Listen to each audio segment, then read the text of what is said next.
Hello, beautiful friends. Once again, I admire you for having this dedication to your own spiraling of consciousness, which always is expansion.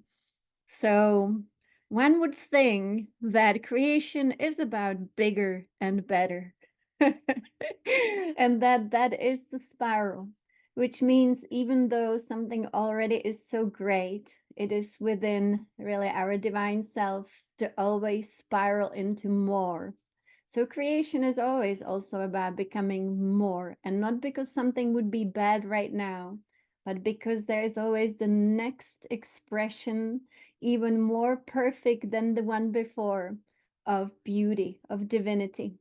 And so it's amazing. It's a constant expansion of beauty to express this beautiful divinity within us. Bigger and better. So, how do we do that? It's good to know that you are so brave to be here now.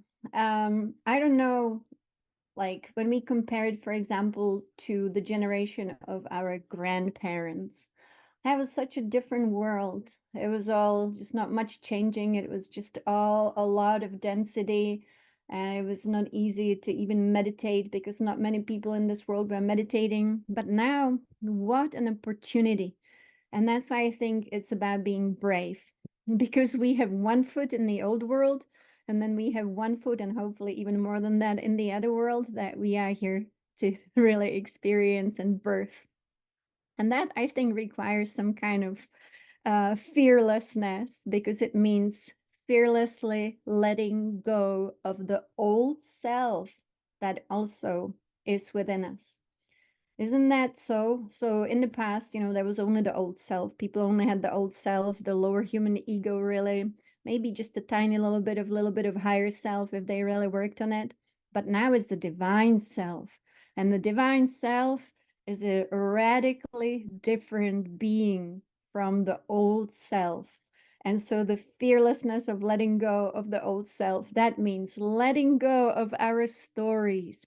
And you know what? It's really crazy, but it's also letting go of the memories that really might not serve us. But not only that, like in this world, we, give such great value to memory. If you don't remember something, that's a problem. But the thing is that the divine self is not about memory at all. It's not about remembering.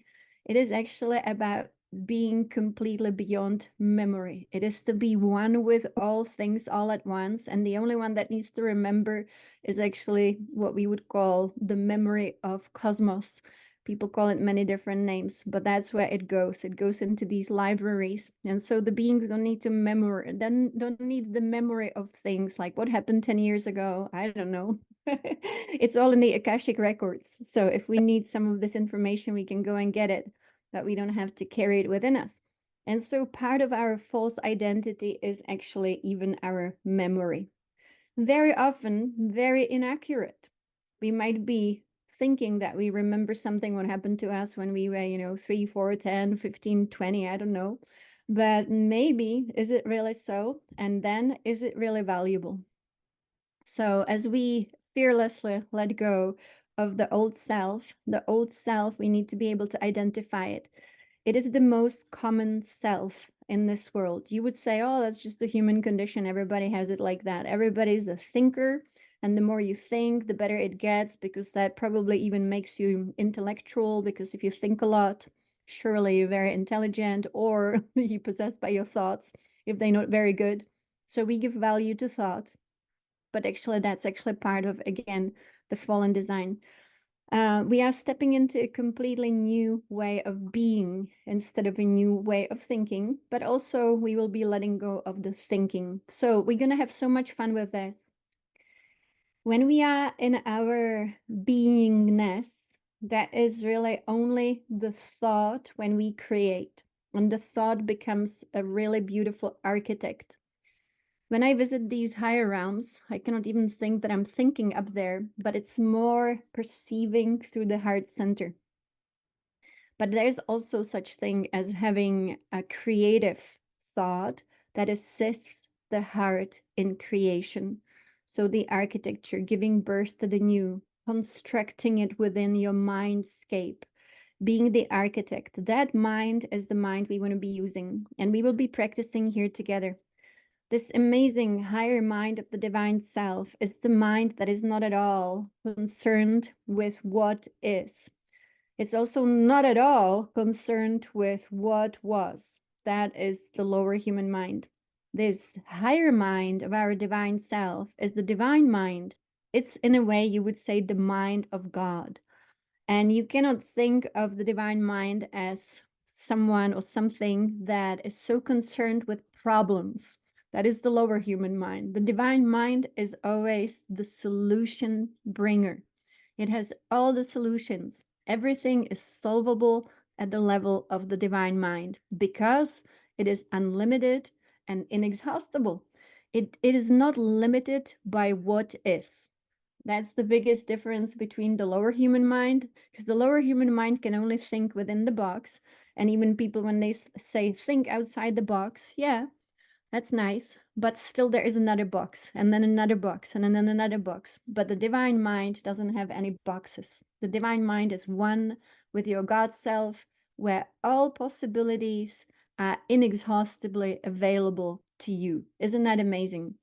And so this is the land of complete fantasy. In a way, this is where our creativity, our creative mind can really download these beautiful solutions for this world.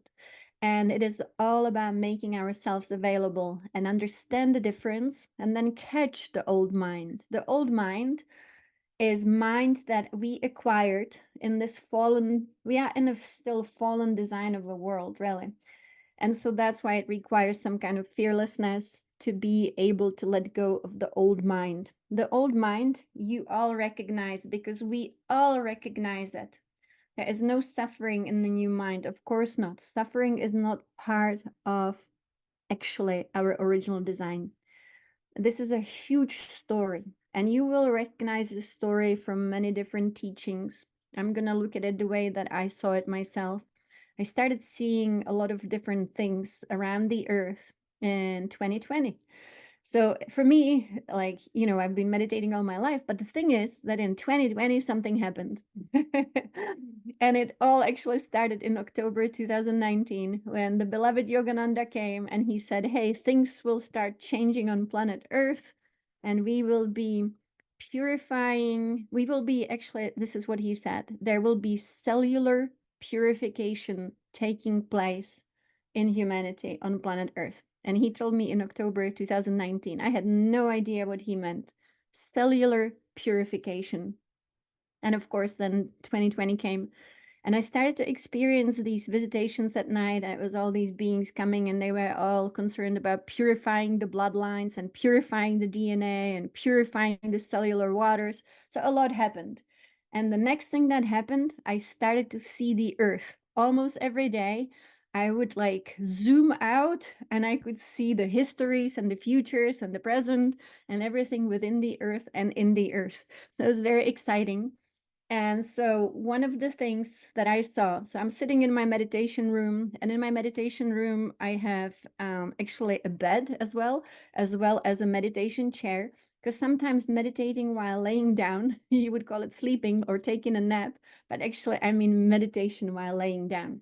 So there are two positions I always recommend. One of them is, of course, sitting upright, having your spine like a beautiful pillar of light and moving energies. That's definitely, there's time to do that as well, because it connects you to those very high energies of your own divine self through the pillar of light and your multidimensional spine. But you heard me probably speak about brain waves. So I like to use brain waves, the ones from Kelly Howell and from, is it called Hemisync, Kelly Howell. And so she has different brainwaves, and one of my favorites is called deep meditation. So you lay down, you get yourself into the most physically relaxed posture. And to me, that is not sitting up, it is actually laying down. And you go into a state of such deep relaxation that you could almost fall asleep, but you don't. Instead, you meditate. And while listening to the brain waves, waves, right, of your own brain. So we have, alpha waves, and we want to have theta waves if we go into the deep meditation. So these brain waves that when you listen to, they actually help you go into deep meditation. Hence, the title of this track is called Deep Meditation. So I really like it. You get yourself relaxed, you listen with your headphones, deep meditation. So I'm doing this meditation often. I really like it because it immediately gets you into these deep, deep states, focusing on the third eye and just allowing the seeing to come. So in 2020, this was incredible what really was happening. So I was able to see, speaking of suffering, I hear someone here in the chat posted that suffering was part of actually interference in this world. Now I saw, and I have to say what I saw it, that there are some kind of programs and frequencies running through this world that are not natural and that they interfere with our field. And when they come into the field of a human being who doesn't have their own sovereign field, their own sovereign light body, their own sovereign, meaning not influenced by anything but light, if they don't have a very nice, nicely developed light body, that these frequencies can come in. I even saw a frequency that I would call absolutely artificial frequencies that cause suffering. Now, when I saw this, I thought, what could this be? It's not even here of the earth. It is being emanated to the human nation, whatever we are, humanity. And so it was almost like a program being sent into planet Earth. Now, this sounds crazy in science fiction. I've never seen anything like it, but I was able to watch it. I was able to observe it. I was able to really study it. So this is something that I would say, if I describe it exactly how it is, people say that we are in a matrix, and people speak often about the overlay. If you listen to one of the great mystics, I always recommend listening to him, John Saint Julian Babawamayama, then he often speaks about this thing too, because he saw it too. He was fasting, and through fasting, he was able to see all this that I speak about. And I was able to see it through meditation. And so he speaks about this overlay on planet Earth that actually is not natural, and that is part of the manipulation of the humankind. So it's almost as if you take an external source of a program, of a vibration, of a frequency, and then emanate it to humanity. And then to me, that meant when the mystics started to realize this, of course, every mystic who went deep into meditation had to see the same thing. And then they would say, suffering is not real. And yet, the program was being emanated to humanity. So, just like a computer, when the program is running and then the computer is reading the program, I'm not very technical, but I imagine that's how it is. And then the program becomes really the reality of the computer. So the same thing with our human self. Now, why would this be important piece of information? Well, because we're going through the ascension process, and the natural field of the earth without manipulation is also now visible, and it is also working through us. And that's why we are, as humanity, awakening, and we are getting rid of the artificial overlay that was here on planet Earth. How do we protect ourselves? We really need to develop our electromagnetic field that is independent. I call it sovereign because when you experience this, this is your rainbow body. It gives you freedom. How do these ancient masters in Tibet disappear when their rainbow body is activated? It simply is going into your Christ self. It's going to the next level. Again, we might not be able to evaporate completely right now into the rainbow body, but I've seen that it is our destiny. We all will experience this. Going into the next level of our being, into the rainbow body. So again, how do we live this life right now here? And how do we operate within these two systems that are still here? The new system, which is the system of nature. Nature herself, without any distortions, without any manipulation.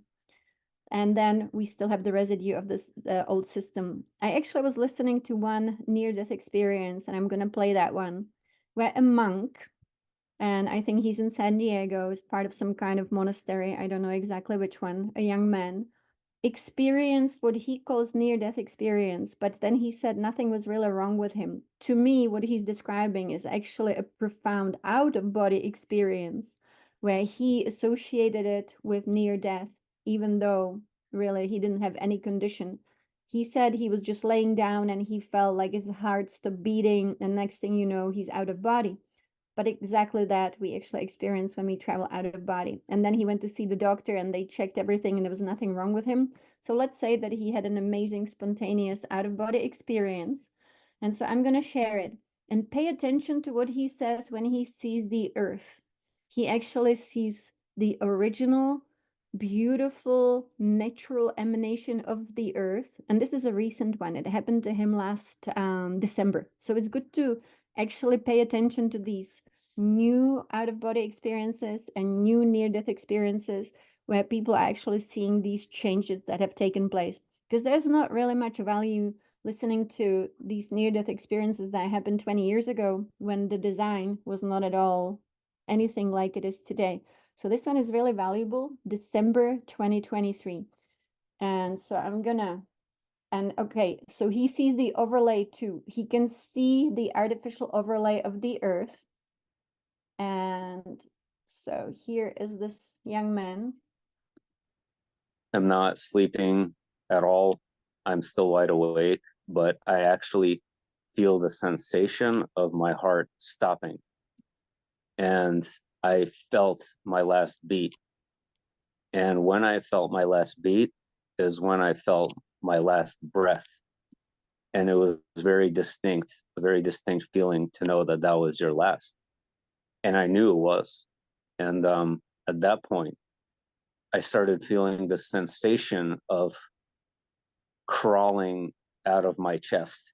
Is the only way I can describe it. Like I was pulling myself, like imagine a rope, and I'm just trying to pull myself out of my chest. And I did. And immediately I just end up in the ceiling. And I'm staring down at myself. And I did not know that that body was me. I couldn't figure out what I was looking at because I have never seen myself from that perspective. So I stared at it for a very crawling out of my chest. All right, it just is the only way I can describe it. Like I was pulling myself, like imagine a rope, and I'm just trying to pull myself out of my chest. And I did. And immediately I just end up in the ceiling. And I'm staring down at myself. And I did not know that that body was me. I couldn't figure out what I was looking at because I have never seen myself from that perspective. So I stared at it for a very, very long time. And I finally came to the realization that that thing laying there was me. And when that moment came, as soon as that realization came, I shot up through the ceiling. But before that, I noticed um, I noticed a lot of things that I could do and perceive. So, for example, I was able to see 360 degrees all around me. I was able to see through the walls, and I was focusing on a liturgy or a prayer taking place in the room next to me. And I focused on the monks in that church, and they were praying, but I didn't just see them pray. I felt everything that they were feeling. I almost like went inside their consciousness and was able to experience what they were experiencing. And so it was kind of like, I could almost describe it as like tentacles, like kind of like tentacles of consciousness that went into these people as they were praying. And I remember admiring their sincerity and their devotion to prayer and how they were very serious and they were real. Like they weren't putting on a show. It wasn't like some religious dogma. These people were really genuine with their faith. And so as I stopped focusing on them, I realized that's my body below. I shoot up through the ceiling, and I end up in space, basically, or high above the atmosphere. And I look down on the western coast of the US, and I see fires everywhere. We were in Northern California, and at that time there was wildfire. There was something like 700 wildfires up north because of lightning strikes. So I noticed all these little fires everywhere, and they looked so strange and surreal to me. And I can't explain exactly how I felt about it, but it just almost looked like unreal, like it was a game almost. But I saw the west coast of the US, and I focused in. That sort of tentacle effect went in again, and I sort of focused my consciousness into a city, which I believe was San Francisco. And it was the same sort of process with the monks. I kind of started branching out and kind of connecting with the minds and the bodies and everything of just strangers in that city. And what was interesting was that they didn't feel like strangers at all. I felt like I knew them all deeply and profoundly, and I was able to sense their pain and their grief and their sorrow and their joy and everything. I sensed everything that they were feeling while like basically connecting my consciousness with theirs. And my focus went away from the city, and got higher into the atmosphere, and I'm able to see the entire world now. And the world looked very crystalline, like it was sparkling like diamonds. It had this luminosity to it, and it had an aspect to it that felt kind of unnatural too, and another one that felt very natural and very ancient, like very, very ancient, like beyond time. And also, I got this impression that it was breathing, like the world was breathing, and it was alive, and I could feel the life that was coming from the planet. And this sort of shimmering energy that surrounded the planet, it almost felt like a technology to me, or like something that doesn't necessarily belong there, but it is there. And it was kind of fused with this ancient deity, this ancient world that we call Earth. But regardless, it was very much alive and very much living, and I could sense that very deeply. And so I And so this is just what I wanted you to see, because to me that's fascinating. Of course, not everybody gets to see the Earth, right? from cosmos, from space. And so this is so useful to what we are sharing here. You know, it's a very big story, old story. And is it important? It is very important for us to be able to distinguish between what it means to be a sovereign being and what it means to be part of that overlay that he also speaks about, that actually is dissolving and will dissolve completely. And that we want to be part of this ancient being, as he said, the goddess, the deity, the Mother Earth, our Gaia. It's so beautiful the way he describes it too. And you know, this is, I think, I don't know what type of religion he is, but you know, he's a monastic. And so here she is. So when I was able to see this in 2020, it was almost as if I saw, you could call it a star, a planet, something in outer space that was emanating the program specifically for suffering. I would call it even artificial program, and artificial suffering. And that when the human being didn't have a sovereign field, which really very few people did have or have, that this program would actually enter, and then the person would be experiencing, based on the program, suffering. And I thought, oh my gosh, how is this even possible? Suffering is really truly not real, and we need to disconnect from these artificial programs and frequencies. Now, the yogis, if you have been studying, for example, the teachings of Yogananda, very interesting story, of course, that you might have heard. Maybe you read about it in the autobiography of a yogi. Yogananda didn't believe fully in astrology at all. He believed that astrology, again, it's some kind of program, and that it is supposed to run through us, determine our experience. And so, astrologers told him things, and he said, no, no, no, none of this will be my reality. I don't want any of these programs to rule my life. I want to be able to choose. And so his guru told him to wear an astrological bangle. I think they call it astrological bangle. Now, what it is, it's like a bracelet that you maybe have seen that even Sadhguru wears the same thing. It is worn on the arm, and it is a very specific combination of 3 different metals.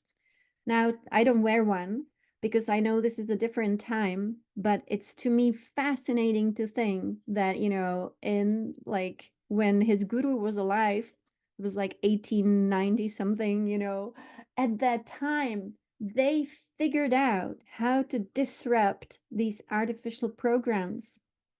And they did it with metal, with a combination of gold, silver, and copper. I mean, this is incredible. It was technology.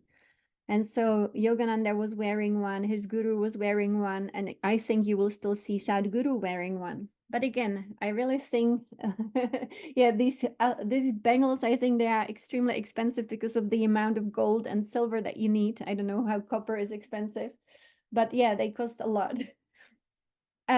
Yeah, that's right. But again, this is a different time. Maybe that was the way to disrupt the program in the past so that they could be free. Now think about astrology. Astrology often, we are told, determines certain things in our life. How is that even possible? How can something be so calculated? That to me just shows again the nature of the matrix. So how do we become free? How can we be actually free? Freedom is gained through our energy body. Our energy body is what truly sets us free. How do we generate the energy body? As we mentioned several times, actually, it is the easiest thing to generate when we are in love. Yogananda's recipe would be in love with the divine night and day, and think about nothing else but the divine. Now that maybe is not so practical. Maybe it is. But in this world, can we constantly be in love? Be in love. It is the love, Yogananda would say, love for God, love for Divine Mother, that kept him protected. Now, this field not only serves as a protection, but also it gives us freedom. This is freedom from influences that surround us. I guess I'm going to mention Yogananda a lot tonight because he also said that there are many vibrations in this world. This is how he would speak. Yogananda left his body permanently in 1952. So he was using different language. We didn't have the technology we have today, but he talked about vibrations. He said, when our field is weak, I have a weak field here on the left, then these vibrations around us can penetrate us, and they can bring to us what we would call lower thoughts. Isn't that interesting? Vibrations in the field that penetrate us bring lower thoughts. Whereas when a person is magnetized, again, Yogananda's teachings, magnetism, his teachings were a lot about how to increase your magnetism. Why? Why magnetism? I mean, this is amazing. It's like physics. So when you increase your magnetism, you increase it through love, but you also increase it through many different things. For example, our diet. Yogananda even wrote a book which is about how to increase your magnetism. He also wrote a book which is called How to Achieve Glowing Health and Vitality, also speaking about magnetism, how certain foods have more magnetic power. If I remember correctly, I think it was coconut that has a lot of magnetic power. And so, that's just the surface level. But the depth of this is nothing beats love as the most magnetic power that is available to all of us right now.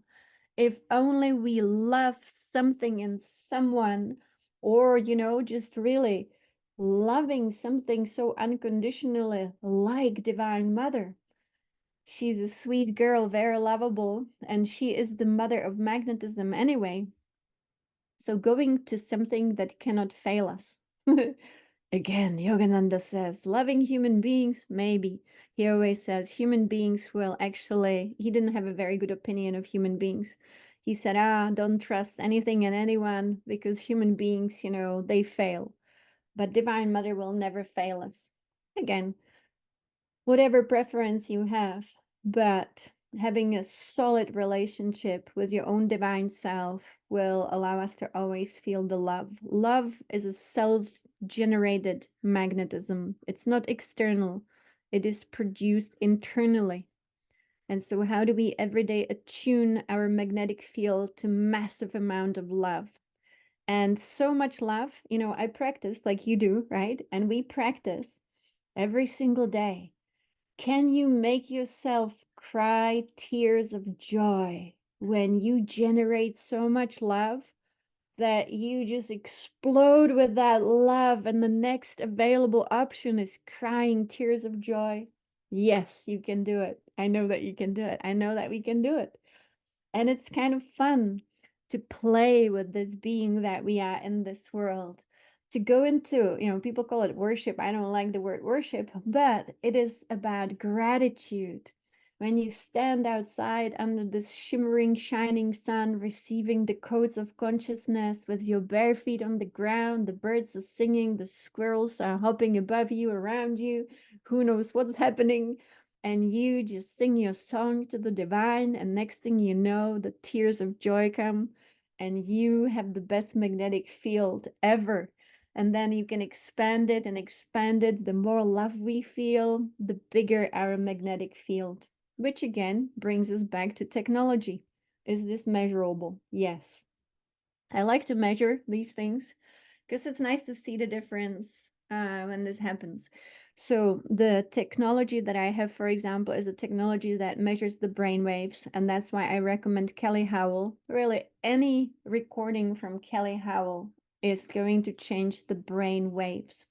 So when you're going to understand there are these vibrations in the field, they want to come into our brain waves. They want to manipulate us. They want us to feel low and helpless. No, no, thank you. We want to be in these incredible brain waves, and that's what Kelly Howell can do. So I've measured it on myself. Instantaneous. Whereas if you meditate, it takes a while to get into these higher states of consciousness. With Kelly Howell's brainwaves, it's instantaneous. So I've used them for many, many, many years, and I use them every day anyway, because every day you want to be free from what is around us. It's really great. The other thing that I like to measure is the emanation of my heart, of course. And of course, again, we have technology developed by the Institute of Heart Math. For those of you who have it, it's very simple. It measures your heart rate variability, and you can see how powerful your field is. Now, again, this is a fun game for those of you who like to measure these things. This is so fabulous. So the way that I do it, I sit in meditation, and then I start focusing on the third eye from within, becoming one with all that is, completely having no thought. And in that moment, our heart actually creates incredible emanation around us. It's measurable, and you see the harmonics that you are able to create with just a little bit of meditation. Now, I used to measure our kids as well. And one of our sons, he was able to get the best heart rate variability. It was like instantaneous when he was about, I think, 6 years old. So we always ask him, how do you do that? And he said, I simply think about nothing. And so to me, that was such a wonderful, recipe again. Think about nothing, which means, again, back to Yogananda, who said, as long as we have thought, we cannot hear God. Again, in the religious language that Yogananda was using, this is fabulous. Thought. What is thought? In this world, we have many thoughts. And thoughts are usually, so what type of thoughts do we have? We can have thoughts about what is. We can have thoughts about what isn't. We can have thoughts about the past. We can have thoughts about what is right now. We can have thoughts about the future. We can have planning thoughts. We can have thoughts that are simply random, not even organized. We can have good thoughts, bad thoughts. We can have thoughts that are unstoppable, and so on and so on. I love it. Yes, be still and know that I am God. And that to me says stillness of the mind. How can we perceive these very subtle frequencies and vibrations if the brain is just so busy thinking, thinking, thinking, thinking? And so one of the big transformations that happen when we experience actually cosmic consciousness is the transformation of our brain cells. That is explained by the yogis. And also there is such thing as grace. And grace is when the guru or even these beings from the higher realms come and help us to transform our brain cells. But if that doesn't happen and it's not obvious that it's happening, we still practice complete nothingness, which is simply saying to your mind, I'm taking a little break from thinking. And I know that there's a situation here in front of me, around me, behind me, it's everywhere, situations that actually want me to think. Everything is always this temptation to think about something. And then the biggest temptation, of course, is to have a reaction through thought. I like it, I don't like it. Those thoughts are for sure the thoughts of the lower human mind. Sometimes the mind is very, very, very tricky because it gives you also a feeling of deep satisfaction when it says, oh, I like you, I like this, I like it, I like it, I like it. It also is a trickster because it's also the next thing you know, it's going to say, but no, not today. Today I don't like you. Yesterday I liked you, but today I don't like you. Yesterday you were a good girl, good boy, but not today. So that again, it's like pulling, as I say, that the mind is pulling on our sleeve and saying, come my way this way. And oh, no, not today, tomorrow. Divine Mother calls this, of course, she has wonderful ways to describe this. She calls it the lost traveler with no map, the lower human mind, the lower human ego. It's a lost traveler with no map. So how can we be found? We can be found within our own being when we connect with our own divine self.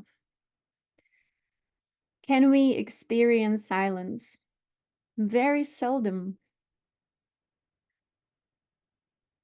When is the last time we experienced silence in our mind? Is when we were children.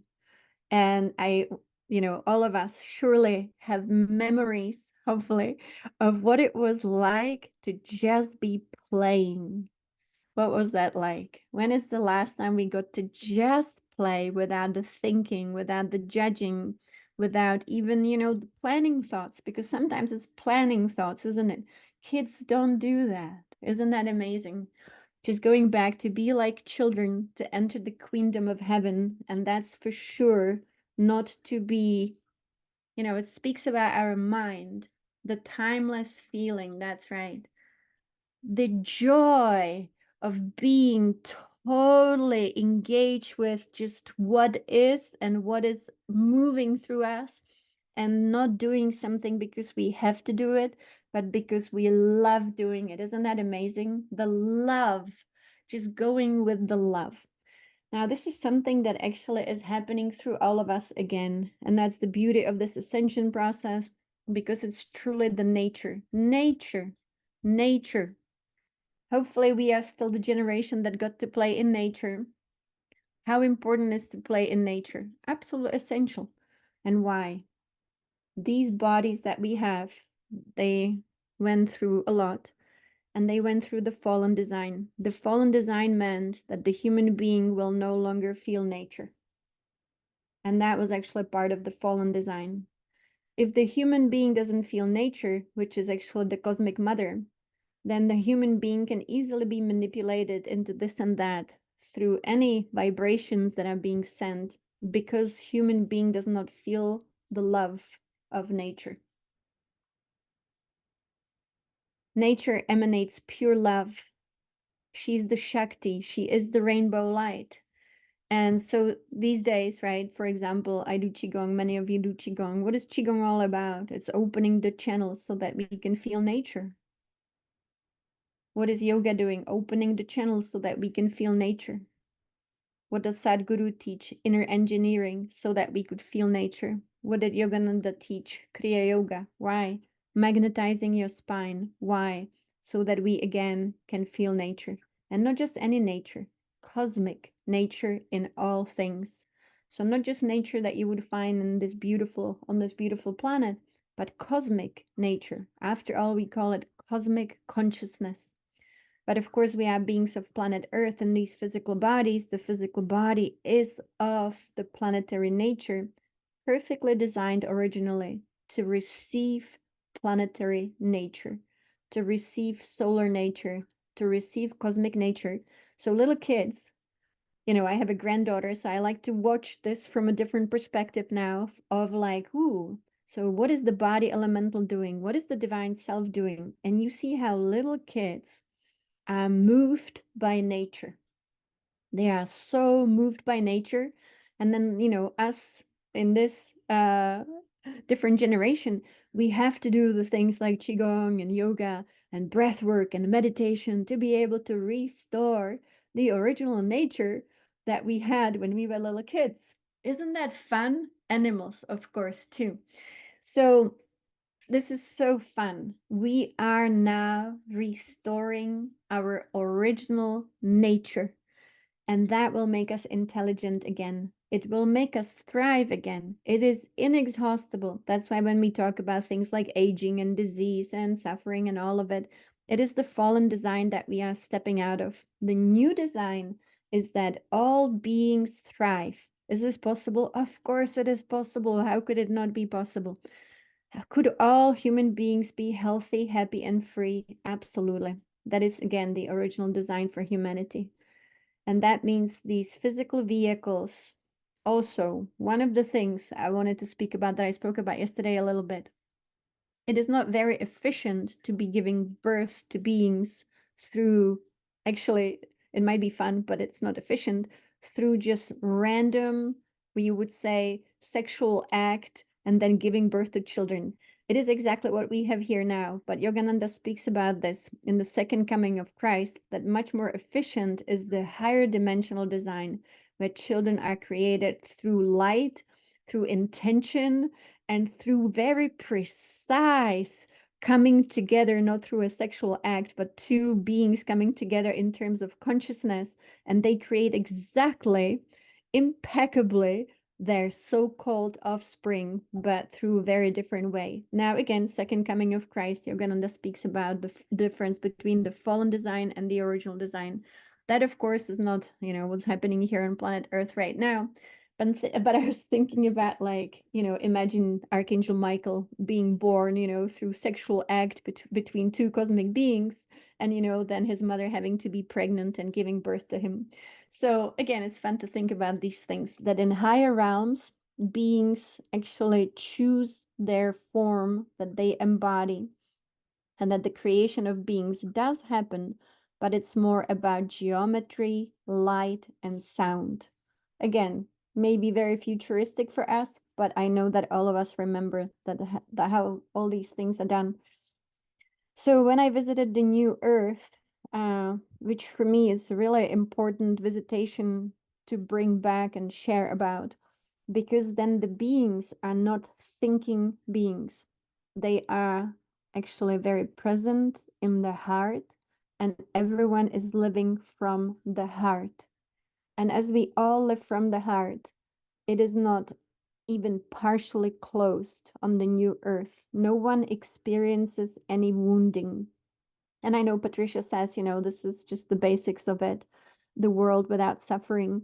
But that's just the basics of it.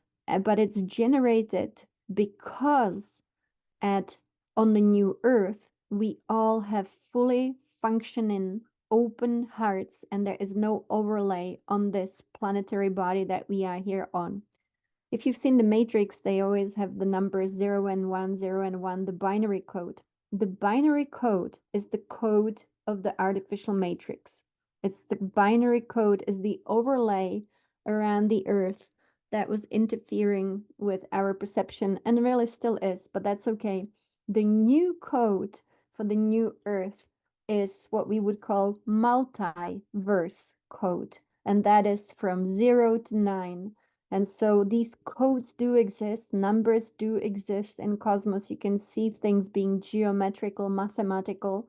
And so within cosmos, things are coded. And to me, again, this is fabulous. All of this, hopefully, is very optimistic, because it means if I focus on living from my heart, if I now focus on generating love in every moment, despite anything that is happening in this world, then I can always be in my wholeness. This is wholeness. What is not wholeness is being split, and that happens here in this distorted duality. And as you know from Yogananda, again, it is rising above duality and surmounting illusion is the highest goal of the yogi, the highest goal of the mystic. So again, the highest goal of the mystic is rising above duality, of the good and bad, of the pleasure and pain, of the conditions, whether we like them or don't like them. I'm going to read actually a prayer. Yogananda, he, at the end of his life, stopped giving lectures. He was much more focused on quickly writing everything down so that those who come after him could read this. And so in the book that we had here, Scientific Healing Affirmations, he said, please don't use your prayer to beg for anything. Don't ask for any favors. This is not how to have a relationship with the divine. But here, at the end, this is one of the final pages in the book. He says, Heavenly Father, and I'm going to add Heavenly Mother, because of course he always worked with Divine Mother herself as well. So Heavenly Father, Heavenly Mother, teach me to remember you in poverty or prosperity, in sickness or health, in ignorance or wisdom. May I open my closed eyes of unbelief and behold thine instantaneously healing light. So again, we could say that he's simply saying this. When the conditions on left are poverty, on the right prosperity, sickness on the left, health on the right, ignorance on the left, wisdom on the right, then beyond these conditions, there is that one field, and that is the light in the middle. Just like Rumi, again, if anyone can post the quote from Rumi, I think it's beyond the right and the wrong. There is a field, and I will meet you there. It's exactly the same thing. Every mystical tradition in Taoism, same thing. Being and non-being give rise to each other. That means as long as I'm on the right, I'll have to eventually be on the left. When I negate left, I will have to end up on the right. We don't want to be swinging from right to left. And so we always want to be in the center. Now, his final prayer here is, Beloved God. And thank you, John, for posting that. I will read it in a moment. Beloved God, beloved Mother, may I know that your unseen, all-protecting mantle is ever around me in joy and in sorrow, in life and in death. That again is just pointing at the right and left not being the true reality. So John posted, beyond the idea of wrongdoing and right doing, there is a field, and I will meet you there. And that again, the safe point in the middle, which, by the way, is always connected to our loving heart. The loving heart emanates such power. Nothing can beat that loving heart, which is in the middle.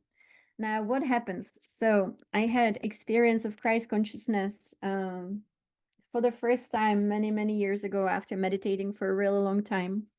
And what I've learned from it, I learned from it that when one is actually completely united with Christ consciousness, which, again, I would say not exactly just to do with Jesus, but it's energy. It's a state of being. And the state of being becomes completely free. It's complete freedom from Maya. It doesn't exist. Maya, as the illusion, actually immediately disappears when a person embodies Christ consciousness. Whoever it is, it works beautifully. It's just a result of it. So through meditation, when you embody your higher selves, which also one of them is your Christ self, as you can see here, everybody has the same design, then you automatically shift from whether you are on the left or right into the middle point, and that's where you are anchored. So to me, this is the point of what we would call truth without a word, but truth as energy. Truth cannot be found in the loop of creation on the right or left. And this is really important. Some people call this false light. False light, to me, is simply believing that maybe the light on the right is better than the darkness on the left. But actually, that would be still being in the illusion. If we want to go beyond illusion, it's not an intellectual exercise, even though I describe it, with some words here, but it has to be self-realized through meditation. Meditation leads to breakthrough, and the breakthrough is breaking through our own structure so that we become all that we are. When the personality self decides to meditate one day and then meditates, then hopefully what happens is that the chimney opens up, and then these upper bodies that we have of our higher self, soul self, divine self, spirit self, they all come flooding down. And first it's a trickle, and then, as it is with all waterfalls moving through this pipe, it can be a breakthrough, which means suddenly it all becomes clear and known by the person, and they experience these, really enlightened states of their own consciousness. So in the state of your Christ consciousness, you cannot be tempted by the right and the left.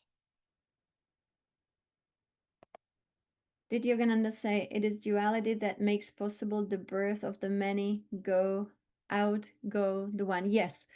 So I don't know if he said exactly this, but the thing is that when you have the birthing from the center, the natural emanation of the first impulse is the creation of divine feminine and masculine. That alone already is a polarity. You could say that is also duality. But of course, here in this world, duality became very deeply distorted, and it became our trap. And the way it was trapping us, it was trapping all of us. It was even creating what we call the wheel of karma, because it was the constant misunderstanding of actually our relationship with matter, with our relationship with creation. So here in this world, we had a relationship with creation that seemed as if we point at creation, which would be our life here, and we either like it or don't like it, and we seek conditions that we can like, and we want more of what we can like, and we don't want what we don't like, and we say I don't want any of what I don't like, And so it was the constant moving from right to left, from right to left. And that's why Yogananda says we actually need to center ourselves beyond all conditions in the center.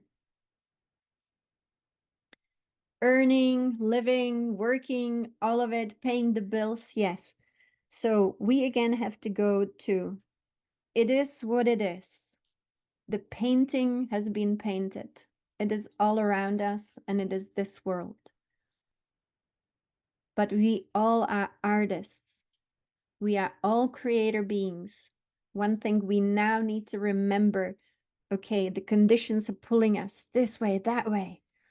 We have to ignore and say, it is what it is. This is the best way to approach it. It is what it is. And then go within and seek all solutions in your divine self, which is not exactly just within, but it is within and up. Remember this movement, within and up. This is the most essential movement.